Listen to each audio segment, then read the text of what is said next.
Welcome to your April Archetype Insider. My name is Lisa Hall, founder of Archetype Realty Group at M Immobilier.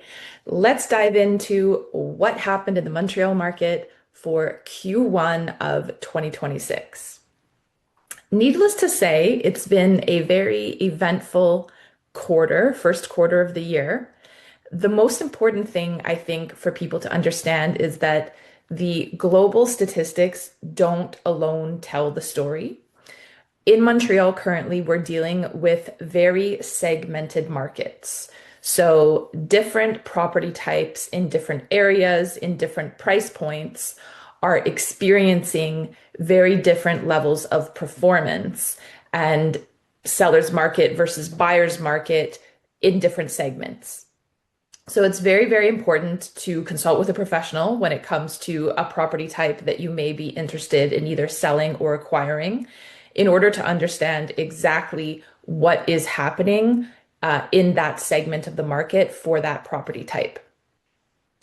Overall, I would say that it is a slower market this year compared to last year. There's certainly a lot of global instability in the world right now. And that's having a volatile effect on interest rates. So earlier in the quarter, we actually saw rates go down. Banks were dropping their fixed rates. Variable rates haven't changed. The Bank of Canada is holding steady, but the fixed rates had gone down earlier this year. Currently, with what's going on globally, we are seeing rates start to go up again. The fixed rates model what happens in the bond market. The bond markets are having a lot of volatility, and therefore banks are starting to increase their fixed rates again. Anytime, and we learned this during COVID, anytime we see rates start to creep up, it makes things more expensive for buyers and therefore informs their decisions a little bit more. We also we know that gas prices have gone up, food prices have gone up. So buyers are really feeling it right now. And that is definitely translating to and having an impact on the real estate market. I'm going to share my screen and we'll dive into some actual statistics just to give you a clear picture of what we've seen this year in the Montreal real estate market. So these are the stats for January. I'll go through month to month the stats. Really quickly, you can see that overall sales in January were down 15% from this same time last year. So that's a fairly significant slowdown. In February, it got a little bit better. Overall sales were down 3% from February 2026 compared to February 2025. And in March, we're starting to see the light. We actually have an increase in sales compared to this time last year for the first time in 4 consecutive months. So we're starting to feel a little bit of a rebound and a little bit of a strength creeping into the market in March.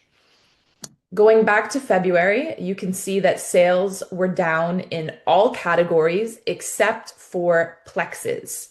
So interestingly, with what's happening in the world economically right now, we're seeing owner-occupant plexes, particularly, becoming a purchase of choice for many residents of Quebec. So the ability to purchase a property and have your mortgage be offset by rental revenue coming from that same property that you're living in is becoming very interesting to a lot of households.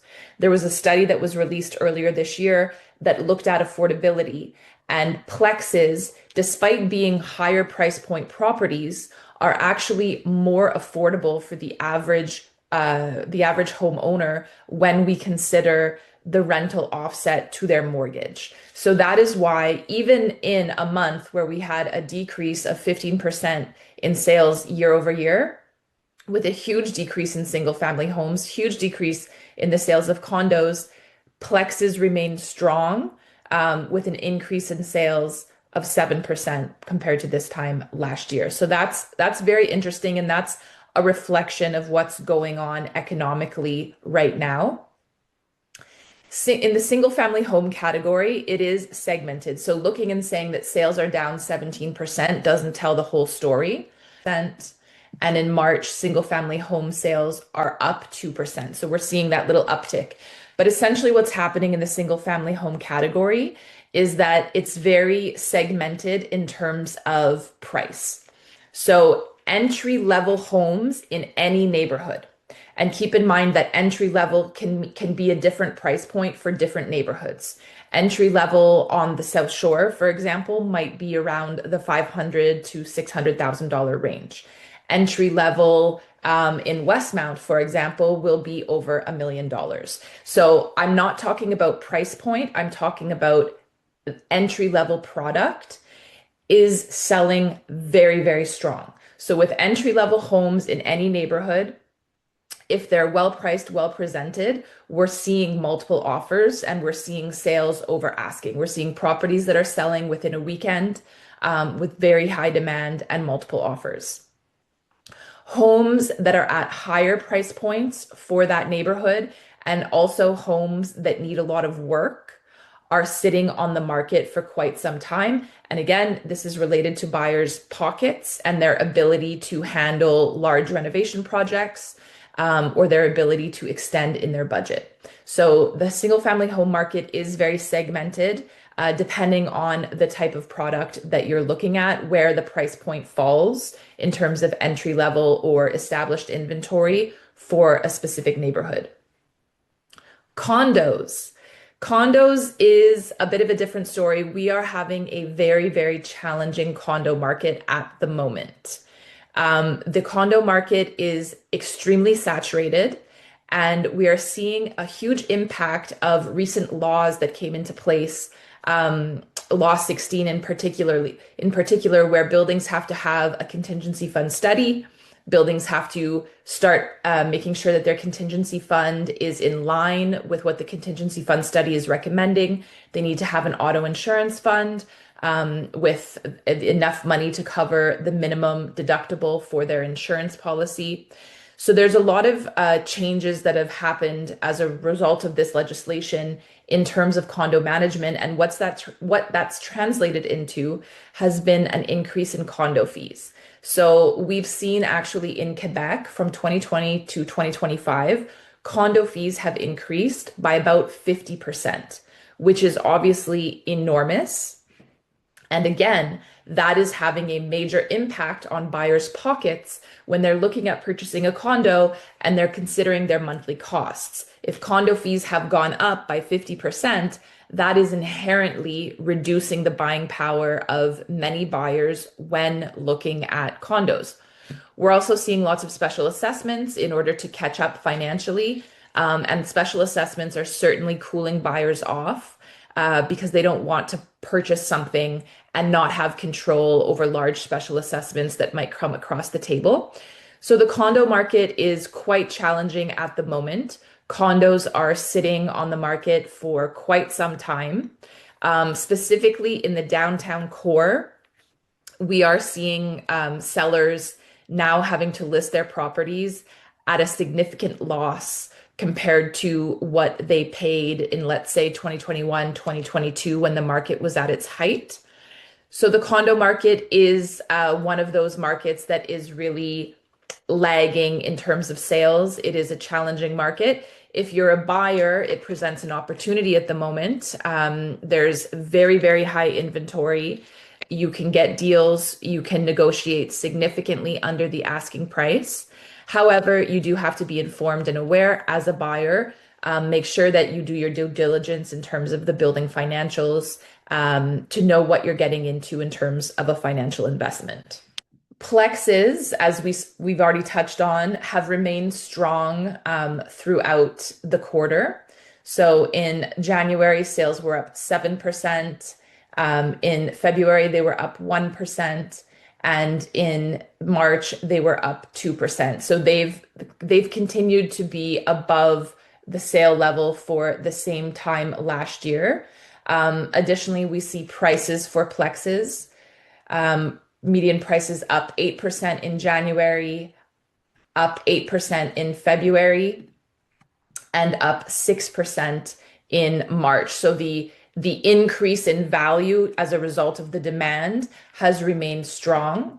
If we look at the other categories, we see that for single family homes in January, the median price was up 4%, which falls into the typical range of 3 to 5% per year that we're used to seeing.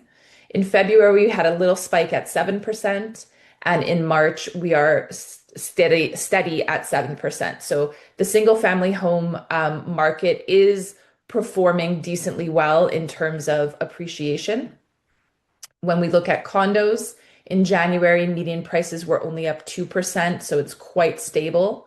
In February, 2%, and in March, 1%. So again, we're seeing in the condo market that we're not having this appreciation happening. The prices are staying very steady, and that is due to the oversaturation. There's so much inventory on the market. So that's your recap for Q1 2026.